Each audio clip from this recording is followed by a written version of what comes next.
Welcome back to another episode of Church is Stupid. Comma butt. I'm Ruth. I'm Andy. I'm Kate. Gabe. Oh. Oh, we didn't. Oh. Who's the challenger here?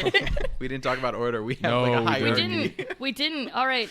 Well, Gabe, I guess because I can see you, I'll let you go first. Whatever. I'm Gabe, the intern. I'm Kate. Okay. This is what so I could see you. Kate. Oh, okay. I'm weird. I like to see everybody. It's fine. You're just short. You may notice that my voice sounds a little bit, well, terrible. Yeah, so I'm still recovering from my fun cold, so I hope that it's not too bad for the whole episode. But here we are. So I just hope your voice is still there by episode 2. that's all I'm hoping for. If I can make it through both episodes, then it's a good day. So today we're going to be talking about the relatively controversial topic of swearing. Ooh. I know, it's terrifying.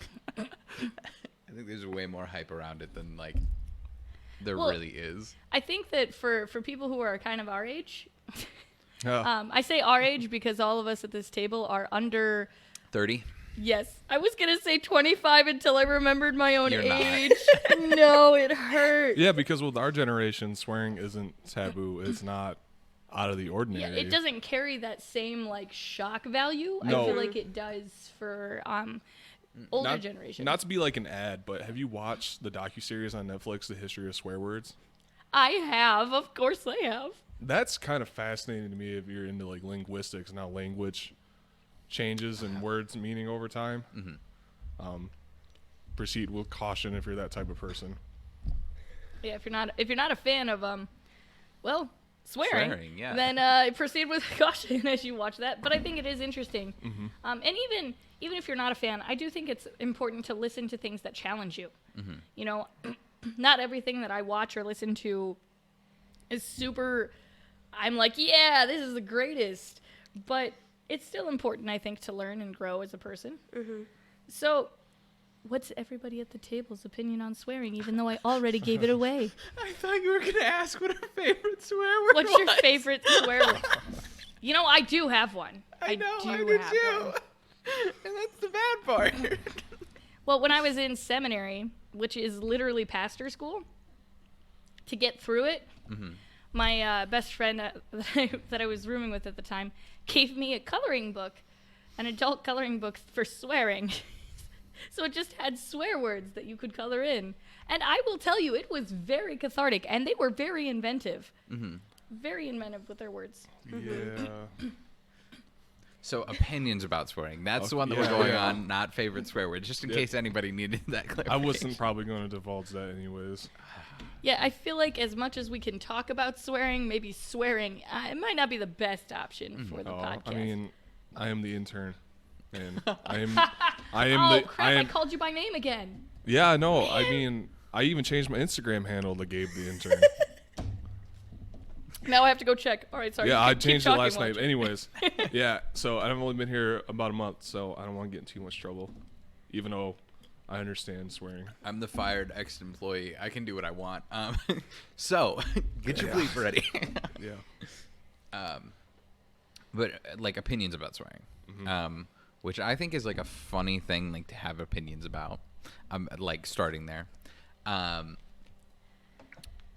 because they're words. Like a lot of meaning behind them, especially in like the last 100 years. It's lost a lot of this like negative connotations that was to it, and even then, like the negative connotations that were like given to it only have evolved in the last 100 years. Like before then, they were just words or just weren't used. The 1900s, The Rise and Fall of Swear Words by Andy Hahn. Actually, I think it'd be the fall and rise, because Well, fine. Fair. But also like you don't see. Okay, I had a class on like plays and that kind of a thing, and like looking at ancient plays, like by Shakespeare and all this kind of a thing, and there were things that like are far more expletive than like swear words are now, and like now in order for a movie to be considered PG-13, it can have one F word in it, or like different ratings like that, to which all of the plays that were done by Shakespeare would all be R-rated. Well, like the movie Jaws, it was rated PG, but it almost had like an R rating to it. I mean, this was in the 70s. I remember like watching it as a kid. I'm like, it says PG. I mean, this isn't like the kids shows I watch. And that made me terrified. I hope Jaws is not like the kids. And Jaws made me have this irrational fear of swimming in a pool by myself. Dude, I was trying to explain that irrational fear to somebody the other day, and like this fear that like a shark is gonna come through feel like like the drain something's- pipe, or like that something is below you, and so you want to open your eyes, but chlorine hurts your eyes. Yeah, we get it. We get it. Okay. Said it. All right. We're celebrating the Yeah, opinions on swearing. the new bromance that is clearly Yeah. forming here. While me and Exactly. Kate just kind of watch it. It's pretty glorious. Well, Yeah, we're I like feel the, like I shouldn't be in the middle But of this. he's the replacement for Elijah. well, we're the same age. we just kind of stare at And, each other yeah. the whole time. It's the same thing. Yeah. happens with It's the Elijah. loving stare that we're just awkwardly, it's Yeah. fine. Okay, well, I'm gonna jump into my opinion Okay, yeah, go because for it. that I'll devolved. go But after. I grew up in a house that was very. I don't know. Can I say damn? I'm gonna say damn. I couldn't even say damn when I was younger. Like Hoover, I get it. Yeah. Yeah. Yeah. Exactly. Yeah. But like there was just like certain like it was a very. I come from a very religious home, and so it was very. I don't know. Very. You couldn't say a ton of things. I guess is what I'll say. But as I've gotten older, I've started swearing. I'm gonna get in so much trouble for this, but I've started swearing a lot more, which. I do believe there's a rule on the podcast that nothing you say can be held or used against you in the court Fabulous. of Well, mom. and aren't you? Hang you're on, 18, wait a right? minute. That's already happened to me. Yeah. Okay, Yeah. you're- I'm technically an adult, but You're I'm good. just. I don't get anything held against me. So. Well, We'll see. so Yeah. I was actually raised sort of the same way with my parents, which I don't know. We weren't allowed to swear, but we weren't even allowed to really get close to swearing. We could. I mean, I remember when I was in high school and I started saying frickin'. And No. I know, right? It was very frightening times. But like that made my mom uncomfortable because it was replacing the word. So it was essentially just like saying the word but not. yeah, exactly. So which I thought, it was always very much like you're under 18, you live in my house, this is the language that I would like you to use.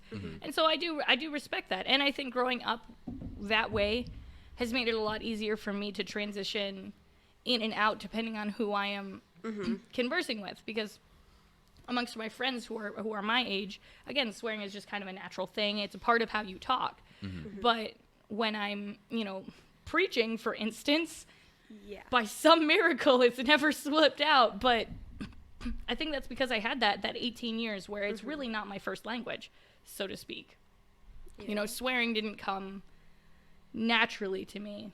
It wasn't until I went away to Christian college that I started swearing. Oof. Yeah, I come from neither of those backgrounds. I mean, you guys probably could have got the gist from last week's episodes with the broken home type situation. So I grew up, there was no censor. My mom, it's not that she didn't care, it's that she didn't have time to make sure to kind of like be careful with what me and my siblings were watching. So I remember I was living in Bay City, like over on Jackson Street, and that's kind of like the rougher part of Bay City. And my mom left; she was going to go to work, and I think I was 9 at the time, and we had the movie Wedding Crashers on. And 9? and she's like, okay, and if you know that movie, you mean a lot of stuff in it. She's like, make sure you turn that off before Grandma gets here to babysit. So our rule was, The word babysit is in the sentence, and you're watching Wedding Crashers. the rule was to make sure whatever was on was appropriate when Grandma got there, because my grandma's a very strong Christian woman, and I love her. Like, I kind of talked to her about it last time. Like, she's the one that kind of made me a Tigers fan, and she's just always been. She's like that one woman of faith and one rock that everyone needs in their family, like that prayer Yeah. warrior. And so that's who she is, and so I respect her greatly. But like, I remember I watched The Shawshank Redemption as a kid. That was one of my favorite movies, still is. And she couldn't get past like the first 5 minutes with that guard beating that one inmate to death and cussing at him. And I'd watched it before, and I wanted to watch it with her because I wanted to show her my excitement. And she's like, no, don't take that. And then, you know the movie Joe Dirt? Yep. So it's a weird, it's just a dumb movie. But anyways, it kind of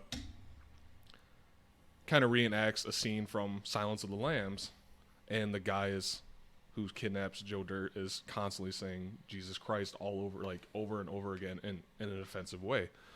And my grandma's like, you shouldn't have that on, you're never supposed to take the Lord's name in vain and everything. And, as a kid, I'm like, yeah, right. I don't really, at that time, I didn't really care.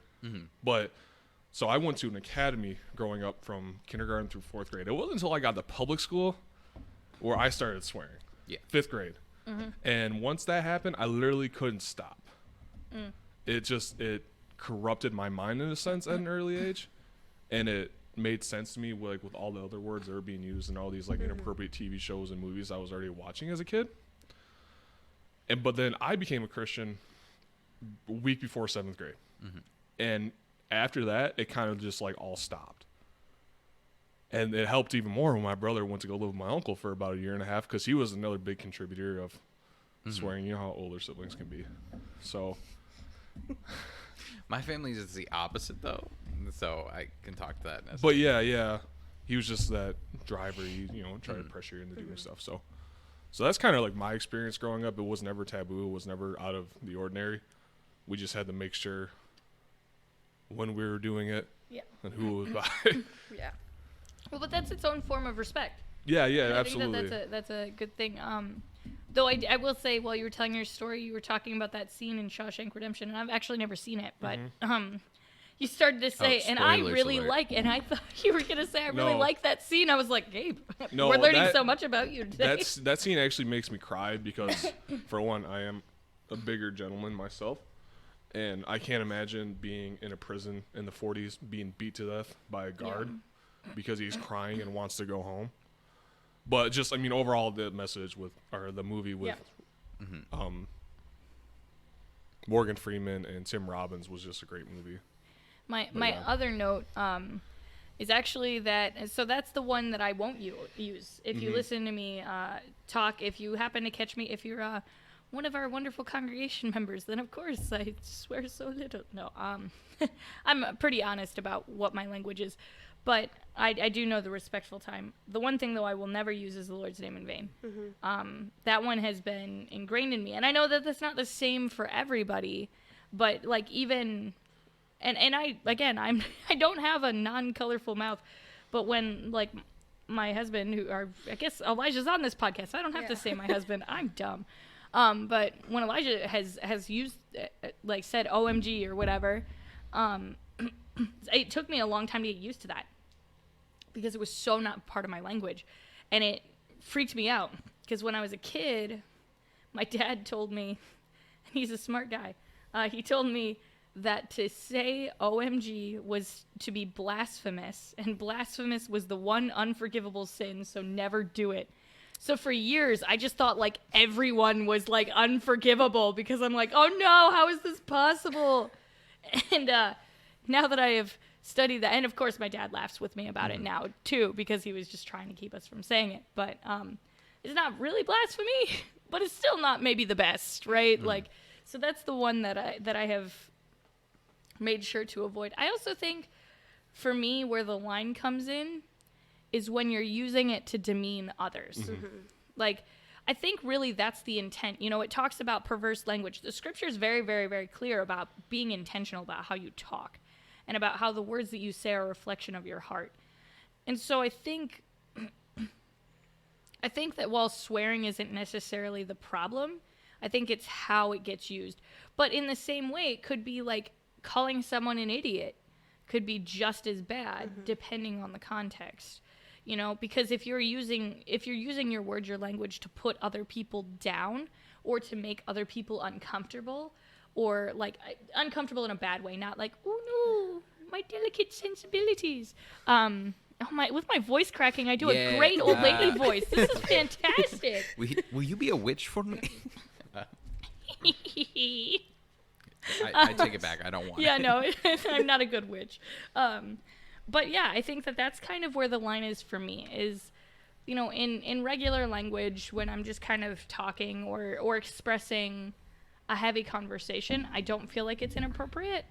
But when I have, or when others have slipped into, this person is a whatever, I think that's where we really need to watch ourselves and check where how our language is using. And that to me is where that reflection of your heart language is. Because if you're looking for ways to bring other people down instead of love them as God loved them, then that's the problem. And I'm not saying that to say that I never do that or that I'm perfect in that way by any means, but that for me is the line. I don't. What about all of you? Yeah, I think you do have to make sure you have that level of respect for others. I think when I swear, it's more of an emphasis on something a lot of the times.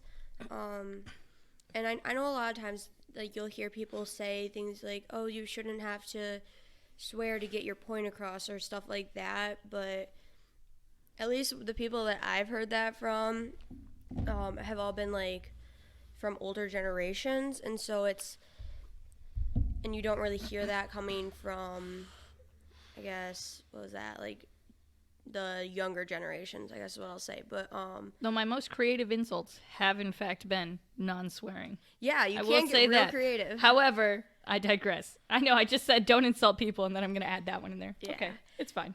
No, but there's like some, when I was younger, and it's probably just a couple years ago, but when I still like could not get away with like any swearing, and like I still don't swear at home and everything, but like I think it's Tim Hawkins, great Christian comedian, but he has like his list of like all these different swears, and it cracks me up every time. And so like I'll use those sometimes, but it's just, yeah, you have to have that level of respect for yourself and for other people. And then it also depends on like, yeah, where you are.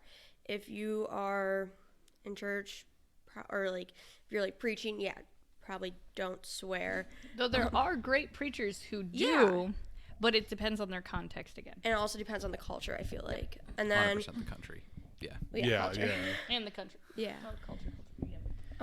But then there's also other times where, you know, if you're around children, probably shouldn't swear, but like, you know, it's Poor Lily. Yeah. yeah, like I have one of my good friends has a kid, and her son's at the age, sorry, I was talking about somebody else who's a bit older, but her son's at the age where like he repeats everything, so you have to be really careful about what he says. But then there's also like other things where like, yeah, you just have to like look at the connotation. If you're in like a business meeting or something, there's probably gonna be some swearing, but like you have to be respectful about it, and you have to present yourself in the way that you want others to treat you, I guess is how I'll put that. Well, and there was another point that we talked about the other day, and Gabe, I'm going to pick on you because it was your point. Yeah. About this building and the respect that you have for this building, and that you won't swear inside of the church. Do that on the second episode. It's fine. Go ahead. Go ahead. But talking about like, especially like in this conversation about respect, like what you have for different people, different places, different things. But you've said that you won't swear inside of this building. Yeah, I mean, for me in general, I try not to swear at all. I'm not saying I'm perfect, and I don't, because video games get heated. Amen. Even though I don't play like Fortnite or Warzone, I play like sports games, and NHL is a pain in the butt sometimes. And also, just I have a certain group of friends that it's kind of like our own language, and they know I don't swear, but I slip up every now and then, and it's never out of negative connotation or out of disrespect. Sometimes it's just you get encapsulated within the own language and culture of your own friend group, and sometimes that's what it is. And I'm not saying you're supposed to fit into every single friend group, but I've known these guys my whole life, and so it's kind of just been a thing. But for me, a church has always been a reverent place. Like I said, I come from a broken home, so growing up, my home was not very reverent at all. It was not holy in an aspect. And when I was raised, I was taught that church is, you know, a place where God's people gather and we worship. And there's not supposed to be any profanity. But also it can go back to saying, is idiot worse? And I've heard pastors use that, and whether they're joking or they're being serious, because there are some people that like to take it out when they're preaching behind the pulpit. So that's just kind of how I view it. I kind of relate it to almost like God's tabernacle in the desert with Moses and the Israelites. Like, me setting aside my own words is like taking off my sandals before I enter in. And that's just kind of the respect I have, and I have respect for everyone, just no matter how old or how young they are. And that just goes like, that's my love for God, and I'm not saying people who do swear within the church don't love God or love others. That's how I took it. No, I'm just kidding. Yeah. I'm just kidding. But I would say my reverence for God supersedes that in terms of swearing within the church. And I know we don't have to gather within these walls. We can gather with each other outside of it. And there's a whole historical context for that, obviously. But that's just how I feel. Well, and I love that, because I think none of us here are just like, okay, we're telling everybody, go out and swear. It's the best way to be. And I think we all have different ways where that reverence comes up. And it's wonderful, for my grandpa, I believe, was the same. My grandparents actually. I'm not saying get all King James and be like, thee and thou and unto hithereth. thou. Yeah, like, I'm not, or get all Shakespearean in your language. And, well, maybe we can't get Shakespearean if we're avoiding the swearing. Oh, No, I'm Shakespeare. saying in terms of just how the words sound, you know, how proper. Iambic pentameter all the time. So- from the I'm gonna write my next. I don't even know how to do that. Yeah, Anyhow. I was gonna say you don't, but yeah. But my grandparents were the same way, because they were Christians, but they weren't really like Christians. Like, they weren't on fire for God, and they had an experience where they dedicated their whole lives, and it was like sort of in the Methodist Church, we have this thing with John Wesley being saved like 100 times, but then there's the Aldersgate experience where his heart is strangely warmed, and at that point he becomes officially a Christian, according to like it's a whole thing. But anyhow, so like sort of that switching from I'm a churchgoer to I'm a Christian, if that makes any sense. And during that experience, my grandparents decided to get rid of everything that was sort of a vice for them, because they felt that it was in the way. And so they stopped swearing, they stopped smoking was the big one that they did, I guess. And let me tell you what, one time I was on the phone with my grandma. I was probably like 19, 20, and all of a sudden she just swore. And I was so shocked. It was the most terrifying experience of my life, because I'd never heard her swear before. But I guess like it was one of those, that was when I learned that before they had really committed to being super involved in their faith, that was a big part of who they were. So for them, it was freeing. It was this freeing, reverent thing where they didn't have to be bound by swearing or by that part of language. And so I think that's awesome, that there are different ways that language affects people. And, to me, it would be, the line again would be like, us saying, Gabe, it's fine. Just swear. No big deal. Then that would be us crossing a line, right? Because we would be trying to tell you to put something above your reverence for God. Yeah, I mean, and like I said, outside of the church, if I'm comfortable with you, I may slip up. I'm still trying to get over some old habits from kind of my broken childhood, and cussing and having a dark sense of humor is one of them. And I tell this to my professors at school. I'm like, hey, forgive me if I say something weird in class, because I just have a really weird sense of humor. And I am working on it, but with it, I've found out, like, due to my reverence for not swearing or having a certain mindset of language when I come into a church building, seeps into my own personal life, and it almost makes me not swear as much.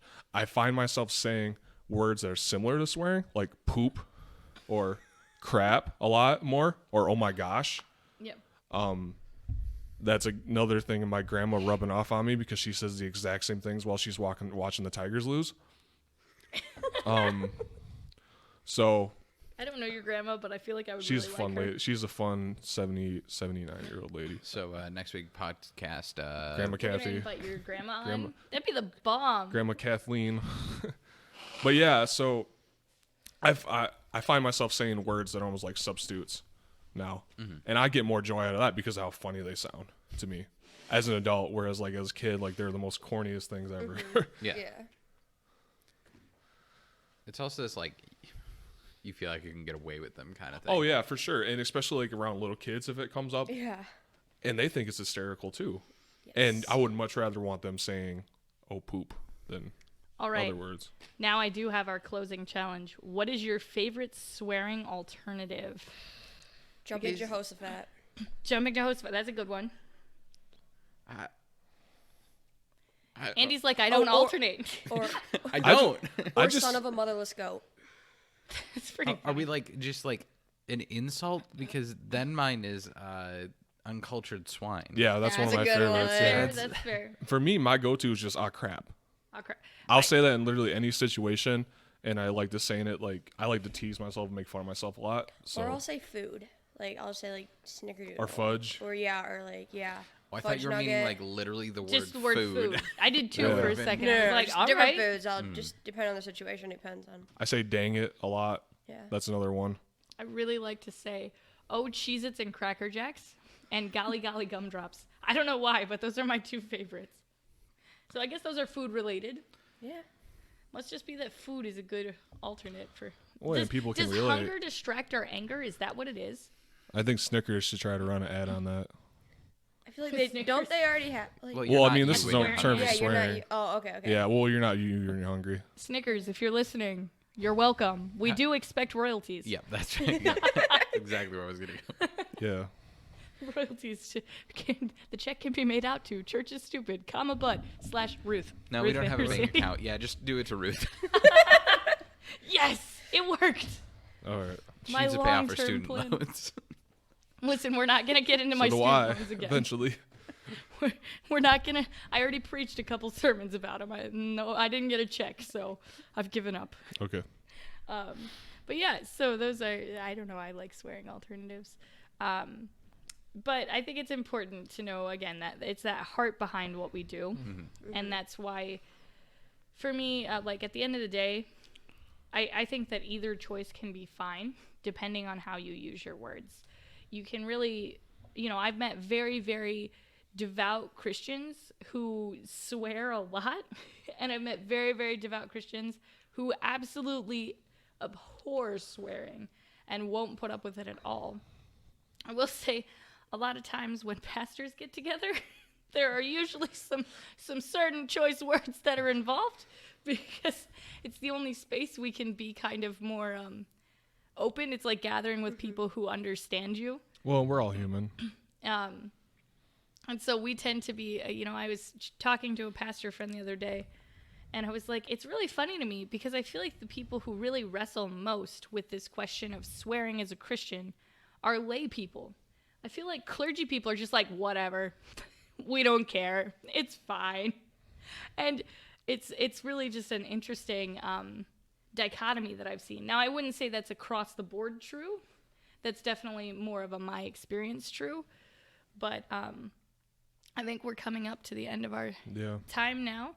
So from all of us here at Church is Stupid, Comma but. I'm Ruth. I'm Andy. I'm Gabe. And I'm Kate. And we hope you have a great week.